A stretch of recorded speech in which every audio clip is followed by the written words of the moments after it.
How's it going, guys? Welcome back to 3 Minute Thursday. We just did 2 installments on front suspension baseline, rear suspension baseline. We're out here enjoying some snow at Grizzly Lodge, doing bow ties, doing jumps, and I've been tweaking my suspension quite a bit throughout the day. We've been in different types of snow. Right now we're kind of in some firm conditions. We've been in some deep stuff, and I've been constantly just trying to find a happy spot. So let's dive into it. Let's see where we are compared to where we were with the baseline setup with everything in the middle. So to do that, I'm gonna roll the sled over onto its side. We're gonna count our clickers, see where we're at, and then to give you guys an idea, I try and keep my sled, this Khaos, I try and keep the skis planted as much as I can. So I'm going to anticipate that the rear track shock is significantly stiffer than the center shock, and the ways that I have the skis set up, that's just really going to vary depending on the feel and the feedback that I'm getting from the snowmobile. So on the ski shock setup, there is no real magical setup as to like where the high and the low should be. But for me, I just go off of the feel. If it feels too rigid or if it feels like I'm blowing through the stroke, I'll change the settings based on that. So let's count our high-speed compression settings right now. We're gonna go back to 0. Well, there we go.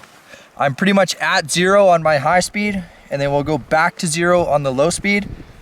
1, 2, 3, 4.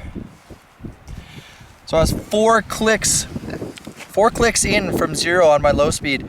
So I'm just gonna go right back to there so I don't forget. 1, 2, 3, 4. And like I said, those settings on the ski shocks are strictly based on feel. There's no magical rhyme or reason as to where they should be set. I just go completely off of the feedback from what I'm receiving from the snowmobile. Now into the rear suspension setup. We'll start with the center track shock. We'll check our high and we'll check our low. For me, like I said, I like to keep the front end of this Khaos down, so I keep the settings soft, keep a nice gentle approach angle on the track here. We'll start with the high speed. So go 1. Yeah, see, I went back. I'm only one click in from 0 right now. And then on the low speed, I'm gonna go 1, 2, 3. I'm 3 clicks in from 0 on the low speed, so quite soft. 1, 2, 3. And then into the rear track shock, like I was saying, I'm anticipating that it's going to be significantly stiffer to allow the skid to transfer less and keep the front end down. So we'll start with the high speed. Go 1, 2, 3.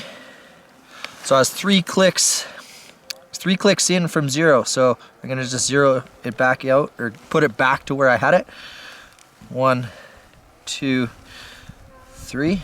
And then let's check the low speed. 1.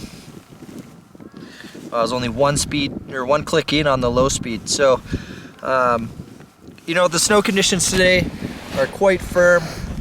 It's very variable snow conditions, and for me, I'm changing these rear track shock and center track shock settings quite a bit throughout the day, depending on what the snow is doing. If you want the front end to stay down, go softer in the center track shock, stiffer in the rear. And if you want to be more playful and have more fun with it, go softer in the rear and go stiffer in the center. And that'll allow the sled to transfer a lot more, and it'll get the skis up and you can just have a party. Thanks for tuning in to 3 Minute Thursday, guys. We'll see you in the next one.